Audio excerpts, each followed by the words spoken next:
This is the tale of Mrs. Tittlemouse.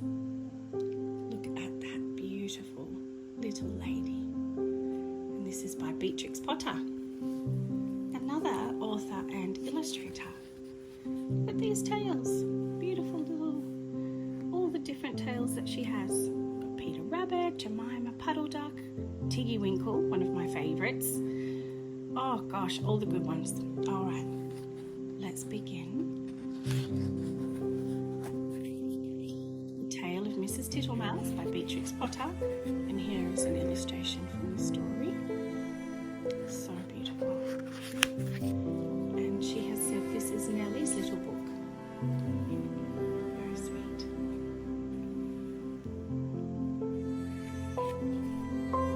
Once upon a time, there was a wood mouse, and her name was Mrs. Tittlemouse. She lived in a bank under a hedge.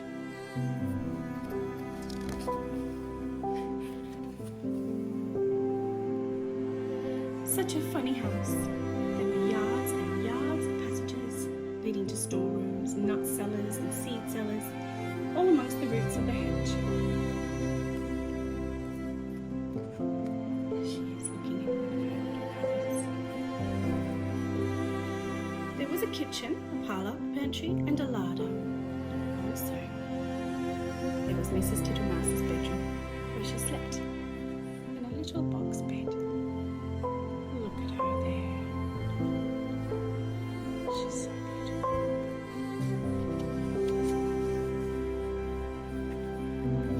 Mrs. Tittlemouse was a most terribly tidy, particular little mouse, always sweeping and dusting the soft, sandy floors.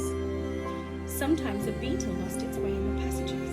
"Shoo, shoo, little dirty feet," said Mrs. Tittlemouse, clattering her dustpan. I have to say, she reminds me a little bit of me.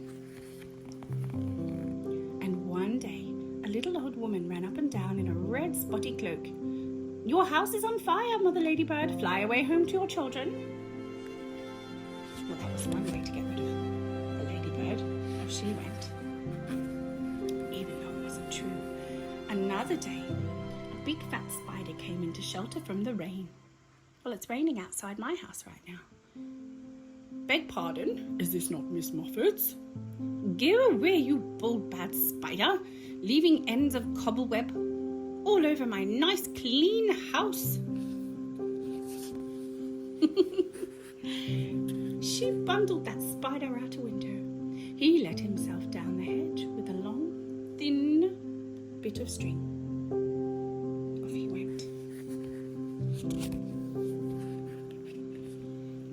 Mrs. Tittlemouse went on her way to a distant storeroom to fetch cherry stones and thistledown seed for her dinner. Along the passage she sniffed and looked at the floor. "I smell a smell of honey. Is it the cowslips outside in the hedge? I am sure I can see the marks of little dirty feet." And she was very good at spotting those types of things. Suddenly round a corner she met Babbity Bumble. Said the bumblebee. Mrs. Tittlemouse looked at her severely. She wished that she had a broom. "Good day, Babbity Bumble. I should be glad to buy some beeswax, but what are you doing down here? Why do you always come in at a window and say zzz, zzz," said Mrs. Tittlemouse, beginning to get cross. She really does like her own space. It's a sacred place. All these visitors are quite unwelcome. "Zzz," replied Babbity Bumble in a peevish squeak, and she sidled down a passage and disappeared into a storeroom which had been used for acorns, and Mrs. Tittlemouse had eaten the acorns before Christmas. That storeroom ought to have been empty, but it was full of untidy, dry moss. Mrs. Tittlemouse began to pull out the moss.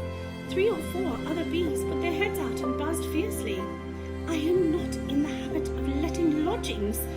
This is an intrusion," said Mrs. Tittlemouse. "I will have them turned out." Buzzed the bees. "I wonder who would help me. I will not have Mr. Jackson. He never wipes his feet. Oh dear. We really needing a little bit of help here. Mrs. Tittlemouse decided to leave the bees until after dinner, and when she got back to the parlour, she heard someone coughing in a fat voice.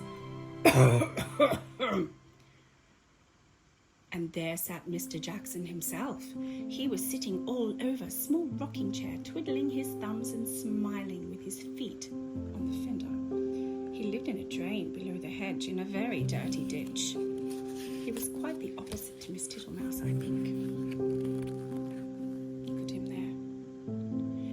How do you do, Mr. Jackson? Dearie me, you have got very wet. Thank you, Miss Tittlemouse. I'll sit a while and drown myself, said Mr. Jackson. He sat and smiled, and the water dripped off his coattails when Miss Tittlemouse went round mopping. Oh my gosh. How awkward. How rude. He sat such a while that he had to be asked if he would take some dinner. You see, in the olden days, it was quite polite to offer somebody dinner or food if they stayed a bit too long. First, she offered him cherry stones. Thank you, Miss Tittlemouse. No, please, said Mr. Jackson. He opened his mouth most unnecessarily wide. He certainly had not a tooth in his head. Oh gosh, poor Mrs. Tittlemouse. And then she offered him thistledown seed. Tiddly widdly widdly, puff puff puff, said Mr. Jackson. He blew the thistledown all over the room. Thank you, Mrs. Tittlemouse. Now what I really should like would be a little dish of honey. Oh my goodness. I am afraid I have not got any, Mr. Jackson, said Mrs. Tittlemouse. Tiddly widdly widdly, Mrs. Tittlemouse, said Mr. Smiling Mr. Jackson. I can smell it. That is why I came to call. Mr. Jackson rose ponderously from the table and began to look into the cupboards. Oh my gosh, I could not stand this. Mrs. Tittlemouse followed him with a dishcloth to wipe his large wet footmarks off the parlour floor. Oh, she's so polite. Oh. When he had convinced himself that there was no honey in the cupboards, he began to walk down the passage. Indeed, you will stick fast, Mr. Jackson. Tiddly widdly widdly, Mrs. Tittlemouse. Oh dear, it's very upsetting. First he squeezed into the pantry. Tiddly widdly widdly, no honey, Mrs. Tittlemouse. There were 3 creepy crawly people hiding in the plate rack. 2 of them got away, but the littlest one was caught. And then he squeezed into the larder. Miss Butterfly was tasting the sugar, but she flew away out of the window. Tiddly widdly widdly, Mrs. Tittlemouse, you seem to have plenty of visitors. And without any invitation, said Mrs. Thomasina Tittlemouse. Oh dear. They went along the passage, the sandy passage. Tiddly widdly. He met Babbity round a corner and snapped her up and put her down again. I do not like the taste of bumblebees.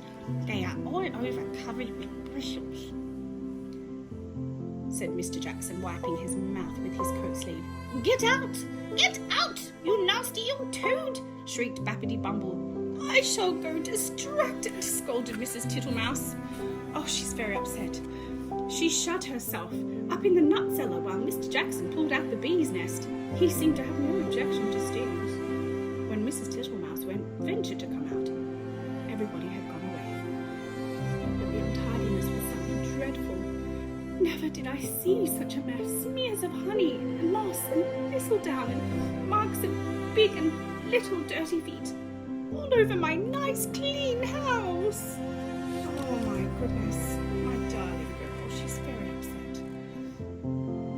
Well, she's also very strong, because she gathered up that moss and the remains of the beeswax, and then she went out, fetched some twigs to partly close up that front door. I will make it too small for Mr. Jackson.